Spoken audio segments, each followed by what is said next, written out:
again. Thank you for coming back every Tuesday as we travel around the world with our taste buds. Since we can't travel, we just eat all the food from all the cultures in the world that we hope to see again soon when we can travel. So welcome to my kitchen again on Tasty Tuesday. And today we're doing something special. We're baking. I'm not a great baker. Although I've been learning to bake bread, I don't do a lot of desserts. I always say that baking is a science, cooking is an art, and I'm much more of an artiste. But I think that lockdown and quarantine have given me the opportunity to try a lot of new things, and baking is one of those. I have company coming tomorrow, some of my foodiest friends, and I'm going to make a pear tart, Italian pear tart, to share with them tomorrow night as our dessert. I had a pear tart in Tuscany several years ago. I've never made it. I did have a recipe for it at one time, but I have no idea whatever happened to that. So I went on Pinterest, yay Pinterest, and found this recipe that is really, really similar to what I am going to share with you, what I had in Tuscany. And so I'm going to share this with you today. So let's get started. I have my oven preheating on 375 degrees, and we're going to start with 9 tablespoons of butter. Now, if you're in the United States, butter comes in a cube that's usually half a cup, and that's actually 8 tablespoons. So you need one of those plus 1 more tablespoon. By the way, I have my KitchenAid on my counter here with my dough paddle, say that 10 times fast, my pastry paddle, and that's what we're using today. So I have 9 tablespoons of softened butter. You want it to be softened at room temperature. Let's see if I can get it all in there. Kind of messy. All right. To that, we are adding 9 tablespoons of granulated sugar. There we go. And now we are going to whip it up. Here we go. Not too hard. We'll just give it a little whirl here. Sometimes down in the bottom, things get caught in those little grooves. So we're going to let this go just a few minutes, a few seconds really, and then I'm going to scrape it down. Because we really need to make sure that the butter is well incorporated. Otherwise you get those little pockets in your, that's what causes little pockets in your dessert or whatever it is you're making. All right, that's actually looking pretty good. Let's do a little bit more.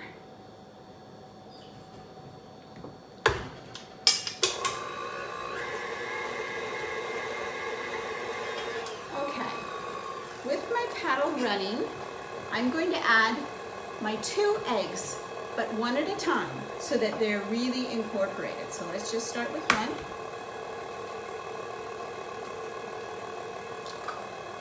Oops.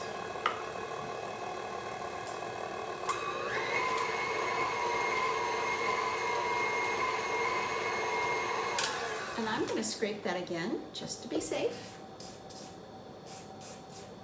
Oh, it's looking nice. It's very yellow. Okay, here we go. Let's put the other egg in.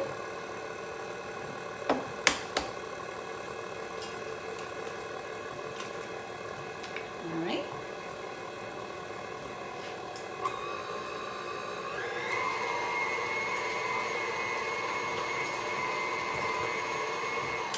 And let's scrape it one more time. All right, it's looking very nice. Okay, now, time to add the dry ingredients. We're going to have our mix mixer going on low speed, and I have 6 tablespoons plus 1 teaspoon of all-purpose flour. I'm going to incorporate that really slowly. with the paddle going very slowly.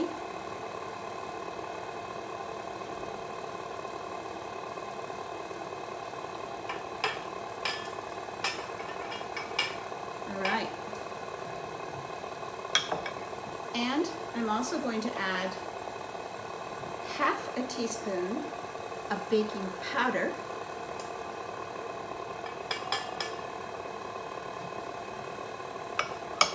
And then, let me turn this off so you can hear me. Earlier, I took 1.5 cups of almonds into my little, do you have one of these? These little tiny Cuisinarts. If you don't, you could use a blender, you could use a full-size Cuisinart, you could even use a coffee grinder. But what I did was 1.5 cups of almonds. You don't want to use almond flour, you want to use almonds and just grind them up. So this is 1.5 cups of almonds, and we are going to incorporate that into our batter.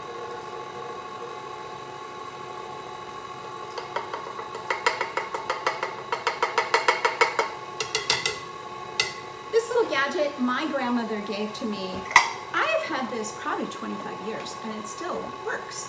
So it's been very handy. All right, let's scrape down the sides again. And let's get everything off of our paddle and make sure we're incorporating. This recipe is actually pretty easy. And when you eat it, you'll think, oh my gosh, that you took all day to make it, because it's really delicious. All right, this is looking good. Let's just go a little bit longer. It's pretty stiff, it's not very wet.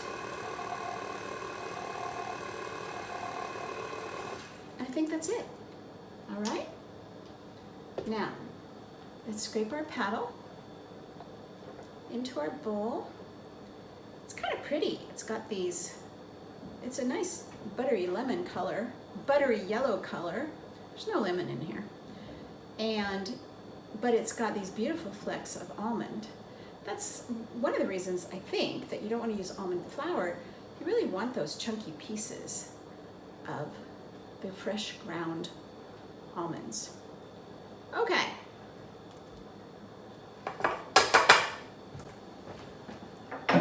Now, I have a springform pan. One of my favorite things in my kitchen. I've had this since I got married. There's really nothing like a springform pan, but if you don't have one, you could certainly do this in a cake pan or a pie pan, but I'm using a springform pan, and when we take it out, you will see why this is such a nice piece of equipment to have in your kitchen. I have lined the bottom with a piece of parchment, just on the bottom, and I've sprayed the sides really well with cooking spray. So, now this is not going to go up very high. It's going to be just, not even probably an inch. So in it goes. You want to get it all. Ooh.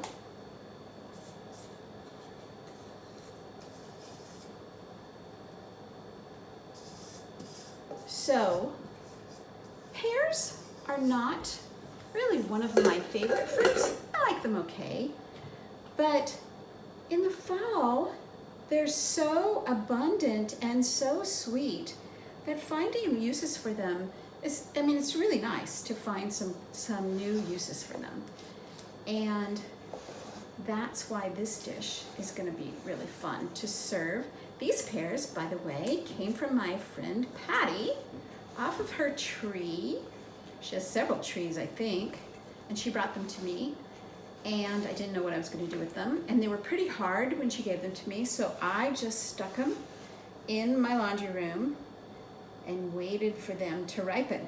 Then when I opened the bag, there were a couple that had gone too far, but I have these beautiful ones here that we're going to use today.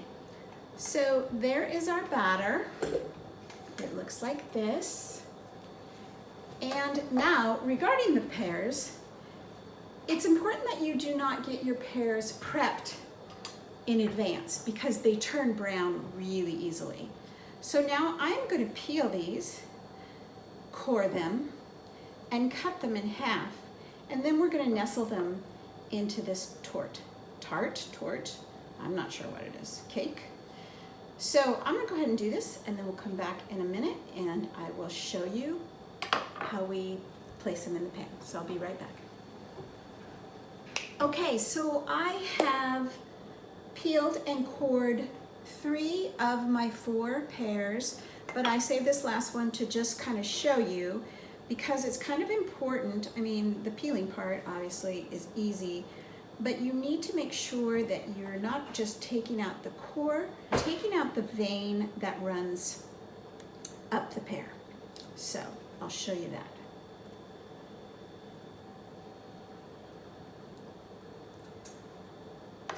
Okay, so I've got my pear. This is actually bigger than the other 3 I had. The recipe actually calls for 3, but my pears were pretty small. So inside the pear, you have this core where the seed lives. I'm taking that out gently because you want to keep the pear as the half of the pear as whole as possible. And then right up here along the top where the stem base is, I'm going to take that out, clean that up really nicely. And into my pan that goes. We do that on this one. These look beautiful. Actually, I haven't tasted them, but I'm dying to pop one in my mouth. Okay, we have a lovely pear cake, pear tart, not sure what we call it. One thing left to do, and that is 1/3 of a cup of sliced almonds. I bought them already sliced.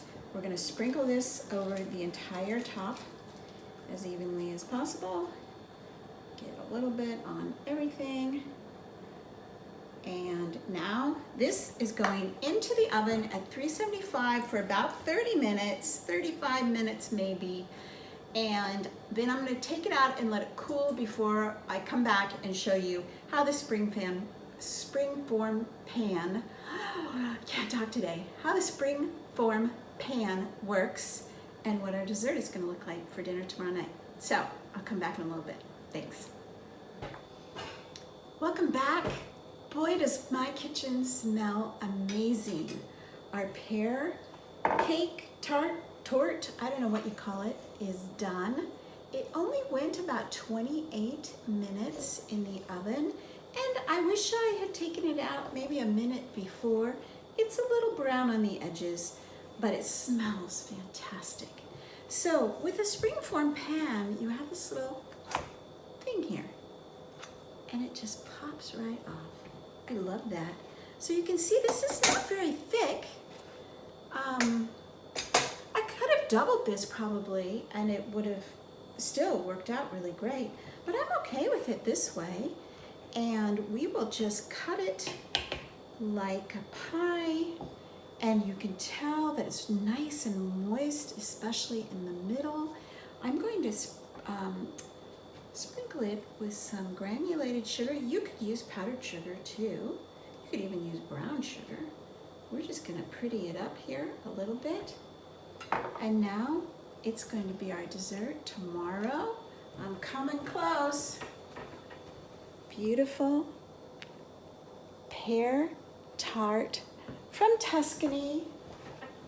One of my favorite places in the world. The food there, oh, fantastic.